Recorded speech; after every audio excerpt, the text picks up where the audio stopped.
Hello everyone, good evening and welcome in e-शिक्षा।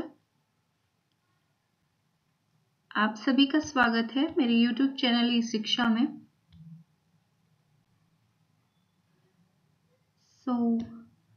आज हम क्या डिस्कस करने जा रहे हैं। जैसा कि मैंने एक वीडियो इससे पहले अपलोड किया था जिसमें मैंने बताया था कि मैं आपको यूपी टेट का जो अभी आपके एग्जाम होगा जनवरी में, एक second, give me a second please. हाँ जी, तो ये आपके यूपी टेट का मैं आपको कुछ पोर्शन कराने वाली हूँ। सभी तो जनवरी तक हो नहीं सकते, जैसा कि मैं आपसे डिस्कस कर चुकी हूँ। पूरी स्ट्रैटेजी आपसे प्रीवियस वीडियो में आपने नहीं देखा है तो देख सकते हैं। तो यूपी टेट की ये पहली आपकी क्लास होगी। This is your first class for UP TET, जो अभी आपका एग्जामिनेशन जनवरी में होगा। आज मैं आपसे सिलेबस डिस्कस करूंगी। सिलेबस आप सभी जानते हो कि एक निश्चित सिलेबस होता है जब कोई हम एग्जामिनेशन देते हैं, बट बहुत से लोग इसे इग्नोर करके चलते हैं, है ना। उन्हें लगता है कि उन्हें जो कोचिंग में पढ़ा दिया गया उससे पढ़ लिया या फ्रेंड्स ने बता दिया उससे पढ़ लिया, इसे पूरा ध्यान से नहीं पढ़ते। बट अगर हम इसे ध्यान से पढ़ लें अपने सिलेबस को, तो हमारी आधी समस्या यहीं पे खत्म हो जाएगी, क्योंकि हम समझ जाएंगे कि हमारा एरिया क्या है। हमें हमारा एरिया जानना बहुत इम्पॉर्टेंट होता है। एक रिसर्चर है, अगर वो अपने रिसर्च को डिलिमिट नहीं करता है, अगर आप में से कोई पीएचडी कर रहा होगा तो, या फिर उसने रिसर्च करी होगी डिसर्टेशन वगैरह, तो वो जानता होगा कि अगर एक रिसर्चर है, उसने अपने एरिया को अगर डिलिमिट नहीं किया है, यानी कि परिसीमन नहीं किया है एरियाओं का, क्षेत्र का, तो वो रिसर्च नहीं कर सकता सक्सेसफुली। उसी तरीके से जो आपके सिलेबस का एरिया है ना, एक लिमिटेड एरिया है। आप इसे जान जाओगे, इसे पढ़ लोगे तो आराम से आपका 30 में 28-29 मार्क्स तो आने ही आने वाले हैं, है ना। तो चलिए आज हम डिस्कस करेंगे सिलेबस के बारे में। और बेसिकली मैं आज आपको CDP, child development and pedagogy का सिलेबस जो है यूपी टेट में, आपके प्राइमरी लेवल हो चाहे वो एलिमेंट्री लेवल हो, प्राइमरी लेवल में 1 से 5th और एलिमेंट्री आपका 6 to 8, है ना, इसको मैं डिस्कस करूंगी। ठीक है, और इसको डिस्कस करने के बाद नेक्स्ट क्लास में आपकी क्लासेस शुरू हो जाएंगी। ध्यान से पढ़िएगा। आपने अगर मेरी सारी क्लासेस देख ली तो आपको अदर चीज पढ़ने की जरूरत नहीं पड़ेगी, उतना सफिशिएंट रहेगा, क्योंकि मैं यह सिलेबस आपका कवर करा दूंगी। चैनल पे न्यू है तो प्लीज इसे सब्सक्राइब कर लें और अपने फ्रेंड्स एंड फैमिली सभी के साथ शेयर करें, इसे सब्सक्राइब करवाएं। और ये मेरी रिक्वेस्ट है आपसे। और अगर आपको कोई दिक्कत हो, कुछ चीजें नहीं समझ में आती है, तो आप मुझे इस नंबर पे व्हाट्सएप भी कर सकते हैं। तो चलिए आगे क्लास की ओर मूव करते हैं। सीडीपी, है ना। मैं सुनती हूँ कि बहुत बच्चे परेशान हो जाते हैं, अरे सीडीपी, अरे CDP CDP CDP. Simply this is a psychology, this is the portion of a psychology subject. Okay, ये साइकोलॉजी सब्जेक्ट का एक पोर्शन है। और चाइल्ड डेवलपमेंट एंड पेडागोजी, अब हम एक शिक्षक बनने अगर जा रहे हैं तो बच्चे का चाइल्ड डेवलपमेंट, बच्चे का विकास का पूरा स्टेज हमें जानना जरूरी है। अब हम ये सोचेंगे कि क्या जरूरत है कि बच्चा छोटा था, कैसे गर्भ में आता है, कैसे क्या होता है, कैसे बोलना सीखता, कैसे पढ़ना सीखता, क्या इसकी हमें क्या जरूरत, कैसे उसमें व्यक्तिगत भिन्नता होती है, हमें क्या जरूरत होती है। एक शिक्षक अगर आप बनने जा रहे हैं, हर स्टेज पे एक शिक्षक को चाइल्ड के डेवलपमेंट स्टेजेस की जानकारी होना बहुत जरूरी है। इसलिए ये आपका सीडीपी का पोर्शन इंक्लूड किया गया है, क्योंकि अब अगर आप शिक्षक बन रहे हो 1 से 8 तक के, ये आपके लिए बहुत ज़्यादा इम्पोर्टेंट है कि चाइल्ड के डेवलपमेंट की, बच्चे के विकास के स्टेजेस को, स्तर को आप समझ सको। ठीक है, और उसकी व्यक्तिगत भिन्नता को, उसके व्यक्तित्व को, उसके बुद्धि के स्तर को, हर चीज को समझते हुए उसे आप पढ़ाओ, है ना।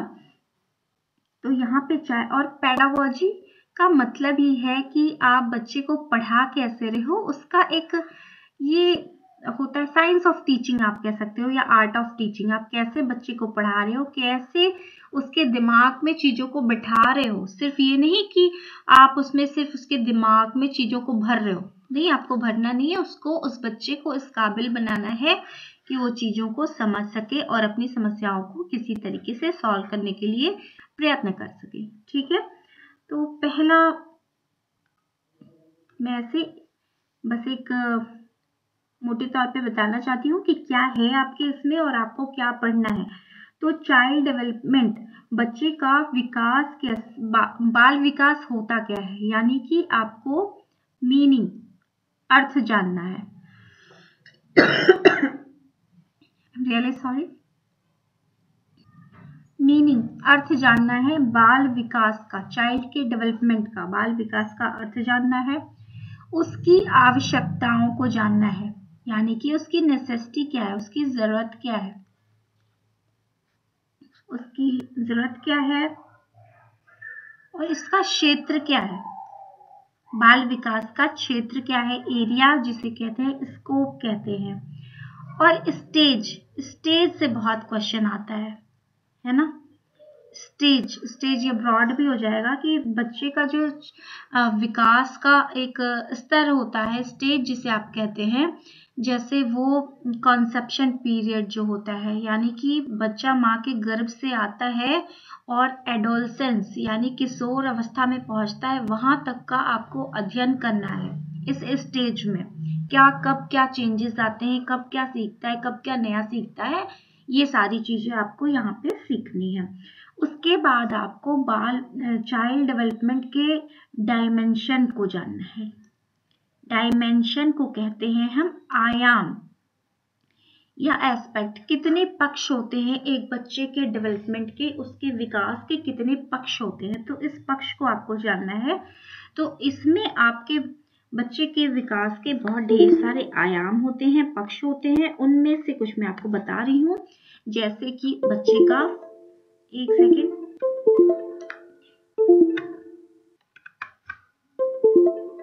बच्चे का शारीरिक विकास जिसे हम कहेंगे फिजिकल डेवलपमेंट बच्चे का, इसके बारे में हमें पढ़ना होगा। उसके बाद हमें पढ़ना होगा उसके मानसिक विकास को। ये आपके हर स्टेज में अलग अलग हैं, उसी हिसाब से मैं पढ़ाऊंगी, ठीक है।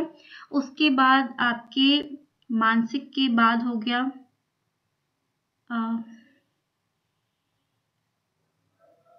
इमोशनल को एग्जैक्टली हिंदी में क्या कहते हैं, भावात्मक विकास को पढ़ेंगे, ठीक है।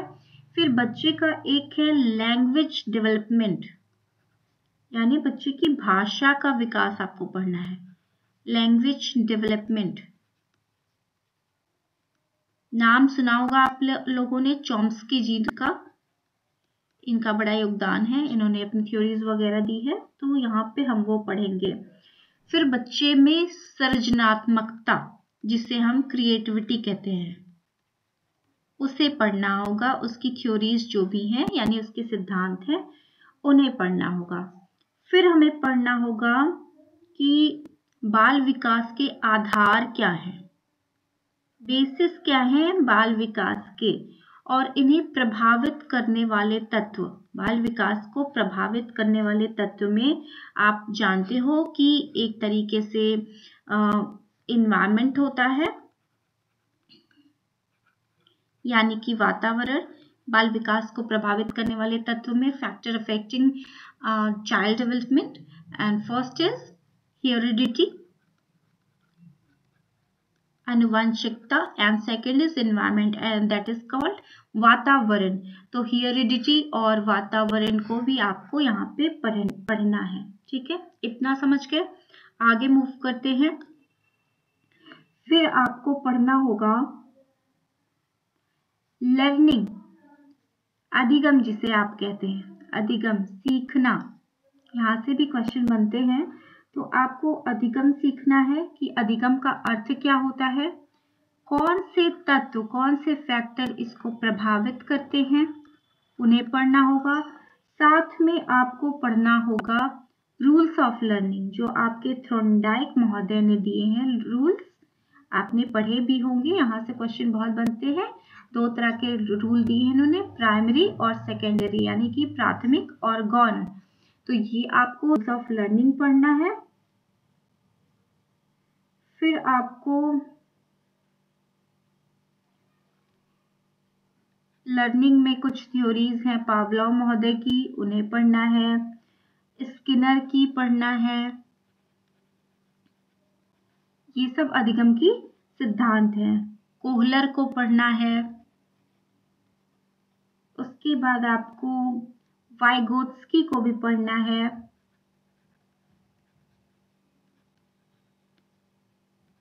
ठीक है, ये आपको लर्निंग में पढ़ना है। उसके बाद आपको कर्व भी पढ़ना है। कर्व में आपको पढ़ना है कितने प्रकार के, ये अधिगम में ही है ये आपका कर्व। कर्व में कर्व का अर्थ क्या होता है, और जो पठार बनता है, प्लेटू जिसे कहते हैं, अधिगम में पठार कब बनता है, जब हम सीखने में थकान का अनुभव करने लगते हैं, आपकी सीखना, आपका लर्निंग बंद हो जाता है, तो पठार बनता है ना।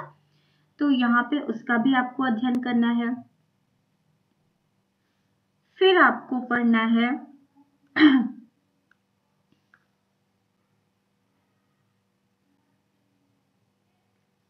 टीचिंग, शिक्षण का अर्थ क्या होता है, शिक्षण के अर्थ के साथ साथ, शिक्षण के अर्थ के साथ साथ आपको पढ़ना है शिक्षण का उद्देश्य क्या होता है।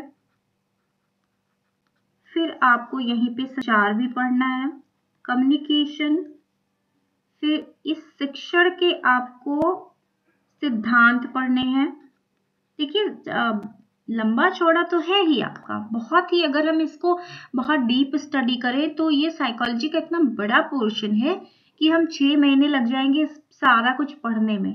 बट आपके यूपी टेट के पर्सपेक्टिव से हमें इतना डीप डिगिंग करनी नहीं है, बहुत डीप में जाना नहीं है। जितना पढ़ना है मैं यहाँ पे आपको पढ़ा दूंगी, जितने से क्वेश्चन आपके बनने हैं।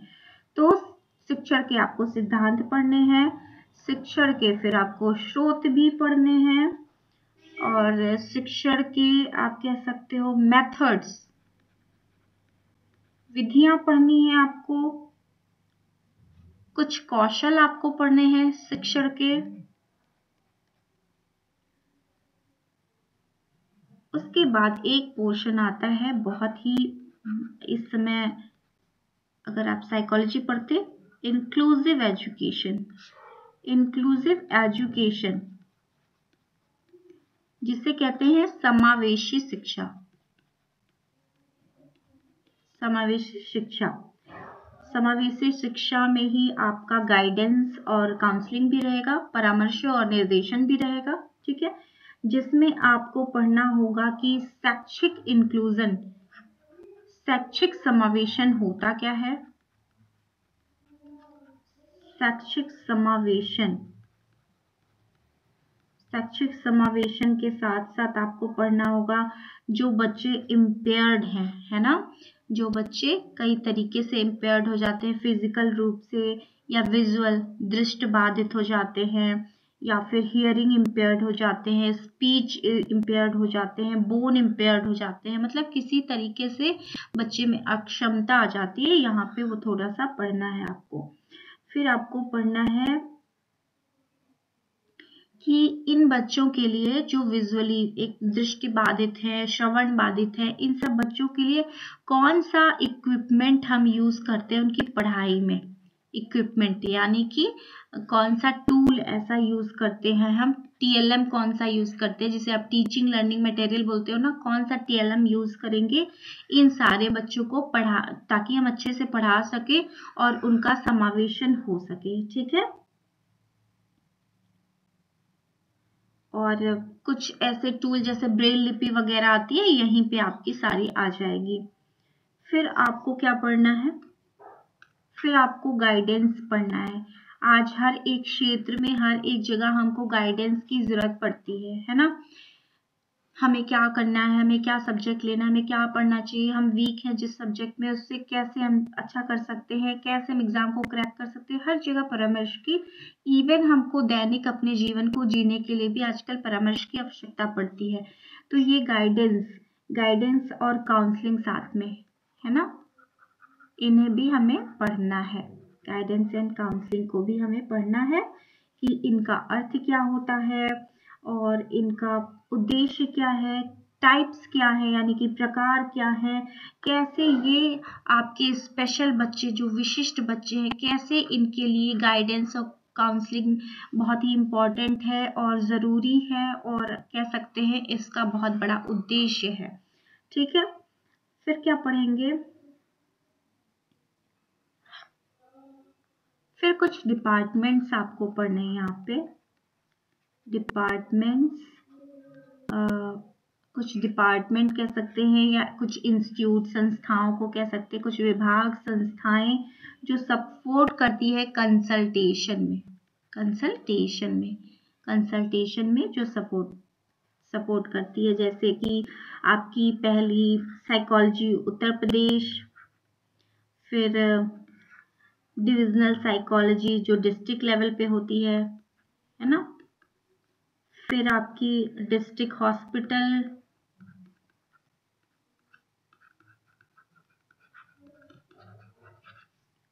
और कौन सी होती है आपका ट्रेन डाइट मेंटर जो होते हैं, डाइट पे जो मेंटर होंगे जिन्हें ट्रेन किया गया होगा, है ना।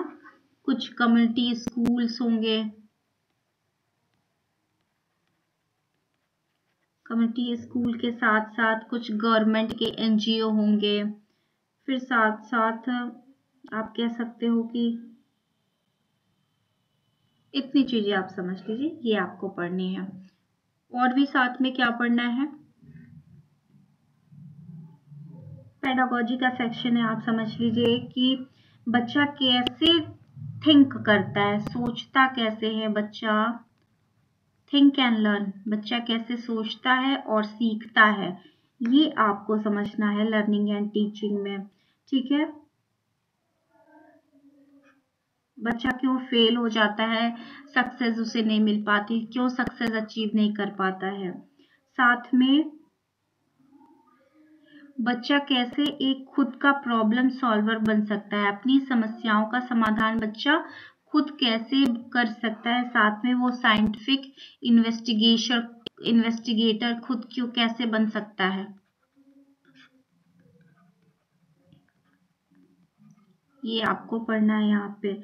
फिर सेंसेस, जो हमारे सेंस होती हैं यानी इंद्रियां, हमारी फीलिंग, हमारी भावनाएं, मोटिवेशन, अभिप्रेरित कैसे करके कैसे बच्चे को पढ़ाया जा सकता है, साथ में इस अभिप्रेरणा को कौन प्रभावित कर सकता है, क्या क्या चीजें लर्निंग में, सीखने में, बच्चे के सीखने में क्या क्या चीजें अपना योगदान देती हैं, कंट्रीब्यूशन क्या किसका किसका रहता है, ये सारी चीजें आपको पढ़नी है आपके सीडीपी में, जो आपका पेपर 1 के लिए,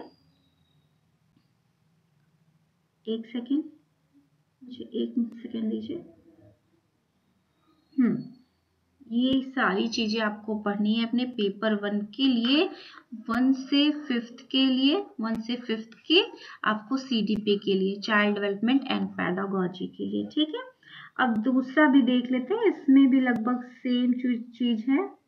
चलिए, आपका 6 से 8th वाले में भी मैं जो एक्स्ट्रा वो बता रही हूँ, बाकी तो वही आपको पढ़ना है। चाइल्ड डेवलपमेंट के स्टेजेस पढ़ने हैं सारे, और आपको फैक्टर अफेक्टिंग पढ़ना है, लर्निंग पढ़ना है, रूल्स ऑफ लर्निंग पढ़ना है, टीचिंग एंड लर्निंग डिसिप्लिन, वही सब चीजें हैं, inclusive study and teaching, how children think. आपको सेम डिट्टो 1 से 8th तक सीडीपी में, एक सेकेंड, सीडीपी में सेम चीज पढ़नी है 1 से 8 तक के लिए, चाहे आप प्राइमरी वाला एग्जाम दे रहे हो, चाहे आप एलिमेंट्री वाला एग्जाम दे रहे हो। तो मुझे लगता है कि आपको अपना सिलेबस समझ में आ गया होगा कि आपको पढ़ना क्या है, और नहीं भी समझ में आया हो तो डोंट वरी, अब मैं आपको बता दूंगी कि आपको पढ़ना क्या है, क्योंकि अब मैं डायरेक्टली आपको डे बाय डे मैं आपकी क्लासेस अब लेने वाली हूँ। सो थैंक यू एंड और बच्चों को प्लीज़ शेयर करिए। चैनल मेरा न्यू है, बहुत से लोग नहीं जानते हैं, but it is very important, क्योंकि शेयरिंग इज़ केयरिंग। आप शेयर करिए एक दूसरे से। थैंक यू एंड मिलते हैं नेक्स्ट लेक्चर में आपके CDP के सेक्शन में। Thank you.